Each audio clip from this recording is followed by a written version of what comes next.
So I had somebody ask me why something wasn't showing up in an X-ray. And normally, for X-rays, for the kind of wallpapers that I make, it's the inside stuff that you're getting rid of. But what if you don't want to do that? Or what if some of the inside stuff has to go outside?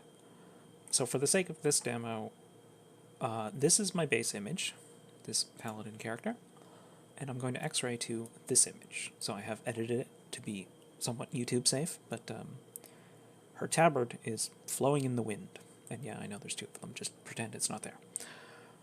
So if I take my base image and add an X-ray to it, and I point it to this layer, it will X-ray inside the character, but it won't go outside.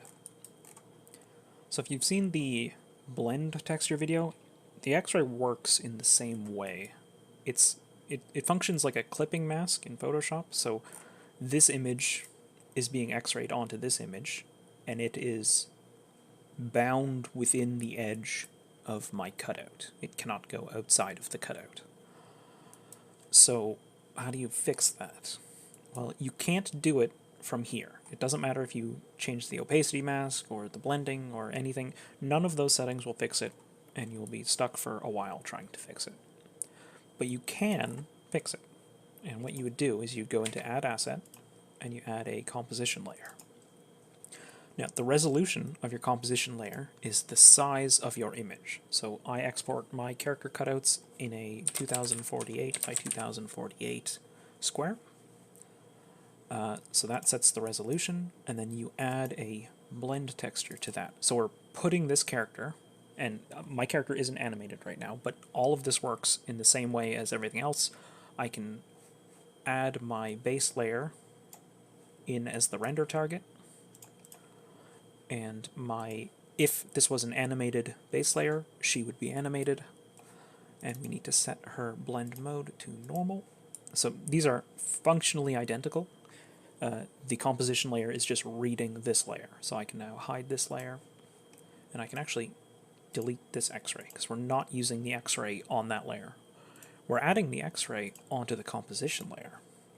So in order for this to work, again, the images, the actual, if I come here, where you export the image, they have to line up exactly. So both of them have to be centered on the same size canvas, on the same area of the canvas. You have to basically make them match in Photoshop, which you should be doing anyways already, but if you don't, you have to do that.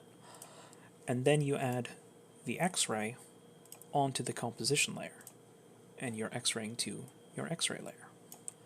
So now the X-ray works just like it would on a normal layer, but it can go outside, because the bounds of this X-ray are no longer the edge of the character, they're the edge of the invisible frame. So if I were to add a tint layer to this, just so you can see it.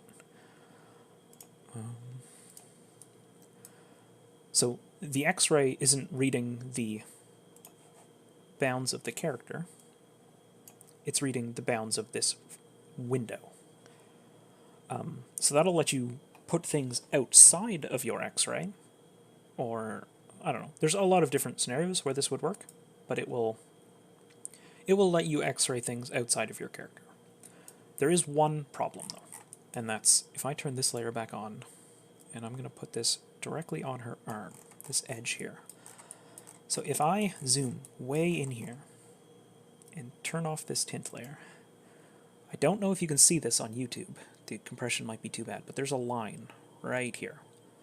Everything on this side of the line is slightly blurry. I mean, everything in this picture is blurry because I'm zoomed way in, but everything on this side is slightly blurrier than everything on this side. And if I move this layer, you can see the line move. So that's just a artifact of, or some, it's because an invisible layer exists on top, and it's the composition layer itself. So you can fix this by adding an opacity layer to your composition layer, and then just painting away black, and it will go away. I'm just making the invisible part more invisibler, essentially. But you would have to do that everywhere. This is a terrible example because she's on a gray background, but if you had like a high resolution image as your background, you'll very quickly notice that it's blurry in the invisible part of this frame. So you have to get rid of that by essentially clearing out everything and then painting in just where your character is and going around and try and get as close to your character as possible. There will be blurry edges around it. It's kind of just how this little workaround works. I haven't found a better way of doing this. If there is a better way, I would like to know it. But this, so bringing your character back in like this will fix the vast majority of the blurriness. There is no perfect fix for that, but you can get as close as you want. And that'll let you have the X-ray has to be the last layer, or else it won't work.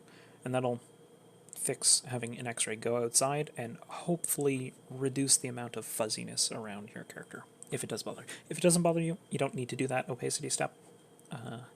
It will work otherwise.